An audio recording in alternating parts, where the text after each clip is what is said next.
Oh, the market so far this morning is trading sideways, and Tesla profit takers are maybe at the top of your list of what you want to know. But so far, Tesla off a little bit this morning after the big gain yesterday. Well, a fun idea this morning from Dr. Know-It-All. He says, and he starts that way. He says, hey, for fun, let's do this backwards. How many Optimi would it take to reach Apple's current market cap? So instead of saying, here's how many we think will sell, what would it just take to reach the Apple cap? Well, he says, let's think about it in terms of revenues of 14,000 per year per bot. That would be, I think he figures that that's about $2 an hour or something like that if it was used for the full amount of time. He says at that level, if it would generate 14,000 per year per bot, then it would take about 28.6 million bots deployed to match Apple's revenue, ignoring everything else like selling cars, robotaxis, energy. So in other words, just for bots. Starting at 1,000 bots deployed in 2025, this according to Elon, and this might be very conservative, at 10 times growth in production for 3 years, and then 5 times growth for the next year, and 4. Very confusing here. Well, anyway, that's how he would get there by 2030, equaling Apple. I think that is extremely slow in terms of a ramp for this particular product. I think the ramp will be many multiples of that. In fact, I would not be surprised if we can really build 1,000 to 3,000 or so in 2025. I would expect 2026 numbers to be, possibly a couple of hundred, 3, 4, 500,000. I would expect the ramp, in other words, to be much faster than automobiles. And what are we looking for this year in terms of automobiles? If you look at the Cybertruck, people were expecting, on the order of 75,000, let's say the first year. Well, I would expect way more than that in the first year, full year of the ramp on Optimus. Okay, but anyway, yes, I think it was kind of fun to look at it that other way. This is from Sawyer Merritt this morning. He says, news, in an Australian first, 1,750 community housing tenants are being invited to access the lowest electricity prices in South Australia through Tesla's virtual power plant, previously only accessible to public housing residents. So this is another spread. Yesterday we talked about a new deal with regard to the I think it's called Octopus energy system that's in England being spread down to Spain. Now we have news that in Australia, they're going to expand that particular. Now that's not a Tesla business. It's a Tesla product that was sold to another company. Teslarati says this morning, Tesla captured 3 spots in the 2024 edition of Cars.com America Made Index, independently evaluates vehicles that contribute the most to the U.S. economy, manufacturing, parts sourcing, and employment. Tesla was also the only U.S. company in the top 10, which was dominated by foreign makers like Honda. The Model 3 dropped to number 21 for some weird reasons having to do with parts and labor. I'm guessing it was mostly having to do with batteries and also maybe early in 2024, as you know, production was down quite a bit compared to last year. Remember, this is not what percentage of the car is made in the U.S. This is the contribution to the overall economy. So you have to take the number of cars times the parts and labor, et cetera, that go into the car in order to figure out what the contribution is to the economy. But Tesla Model Y, number 1, and the Model X and Model S also in that group. Gary Black says this morning that Tesla's China reporting numbers are modest this morning, 11.7 thousand, although not bad, insurance registrations for the week of June 10 to 16. With 2 weeks left in the quarter, second quarter is down 8.7 year over year and 11.6 compared to last quarter. So again, kind of on this expected path of being down, something 7-8% in China for China sales. Now, we don't know about export yet. Of course, we're 2 weeks away. 2 weeks from today, we will know a lot. 2 weeks today will be the 2nd of July. And the 2nd of July, we will probably know the China numbers. We'll have a real good idea of the China numbers, as well as we'll have the overall numbers, as Tesla usually comes out on the 2nd day of the month. Okay, from Bloomberg this morning, It says that so this is talking about X now, not Tesla, but X.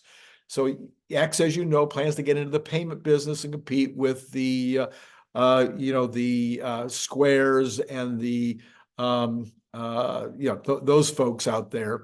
X Payments, a wholly owned subsidiary of X, has been approved for money transmitter licenses in 28 states, according to the company website. It is seeking to be licensed in all 50 states and hopes to launch its payment services across the U.S.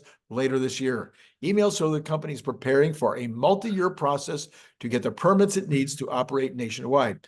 X had initially intended to release payments features earlier this year in 2024, but postponed those plans when they ran up against regulation problems. X told regulators in Massachusetts last August that it would resubmit applications for international money transfers after securing permission to operate in a majority of U.S. states, and it has reached that threshold at this point. I don't know if you know, but right now, some of these money transfer situations are only domestic, and you can't get overseas activity. All right, this is Randy Kirk. Please hit like and subscribe and notify. As usual, we will have Brian White up later today, and then Nicholas Gibbs later tonight. And then you could also, of course, join Patreon. That'd be great. Retail spending was weaker than expected in May as consumers continue to wrestle with stubbornly higher levels of inflation. Sales rose only 0.1% this month. The expectation was for 0.2%, according to the Commerce Department this morning. However, the result was slightly better than the downwardly revised 0.2% decline in April. Well, that would be a lot better than a 0.2% downward rate. But notice it was revised, what? Downward. So last month was worse than expected. In April, that is. This is a May report. And so the May report is saying that there was a slight increase in retail sales. On a year-over-year basis, sales rose 2.3%. Oh, by the way, this is not inflation adjusted. So basically what you're looking at here is the retail sales not keeping up with inflation. So this would mean unit sales actually down in both months, still down in May, unit sales, even though overall total sales up. The sales number was worse than when you exclude autos, with a decline of 0.1% against the estimate for a 0.2% increase. So you take out the autos, now you have an even worse situation for all other sales, which, of course, when you go the opposite way, you say, oh, well, actually sales of autos were better than expected. But it doesn't give that in this particular report, but that's what I'm telling you. Moderated gas prices helped hurt receipts at gas stations, reported a 2.2 monthly decline. That was offset somewhat by a 2.8% increase in sporting goods, music, and bookstores. I also read elsewhere that there was the durable goods and larger purchases were also not good in May. So, all right, then we have this just breaking. Business inventories up 0.3% as expected in April. And I'm wondering to myself, why is it only today that we're getting April numbers? Why is that so far in the rearview mirror? It would seem like these numbers would be easier to come by, but it is what it is. So looking back all the way to April, you're seeing inventories building up, which generally speaking, you don't consider to be a good sign. All right, then we also had this is from Seeking Alpha, May U.S. industrial production up 0.9% month over month and 0.3%. I'm sorry, 3% was what was expected increase month over month, and last month was only at 0. Okay, so this is a big jump in industrial production. Manufacturing production showing the big jump at 0.9 also compared to 0.3 expected, and negative 0.4 last month, and that was revised from a negative 0.3. So a massive increase. Capacity utilization up to 78.7 versus 78.6 expected, but only 78.2 last month. Well, okay, so that doesn't seem like that's enough capacity utilization increase to talking about this massive increase from a negative 0.3 to a positive 0.9. This is, I'm sorry, negative 0. I mean, zero prior month to 0.9, but in manufacturing up even more. The index for consumer goods rose 1.3 with increases in all components except for home electronics. Business equipment posted a small gain of 0.2% as a decrease in transit component. Index for defense and space equipment rose 1%, was nearly 10% above its year earlier level. In May, the materials marketing group posted a gain of 0.8, as indexes for non-energy durables and non-energy non-durables each recorded increases of around 1%. So overall, in May, the index for durable manufacturing rose 0.6. So like everything was up in manufacturing in the overall. So you got this big increase. So unfortunately, that inventory numbers are so old.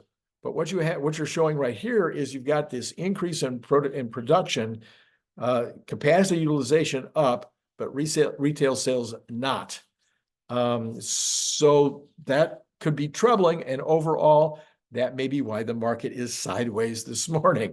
It would stand to reason. So what do you got right now? You've got Tesla down 3.84, taking a pretty good slice out of that increase yesterday, sitting at 183.60. You got Dow Jones up 33, NASDAQ down 164, and the S&P up 704. Very, very, very flat this morning.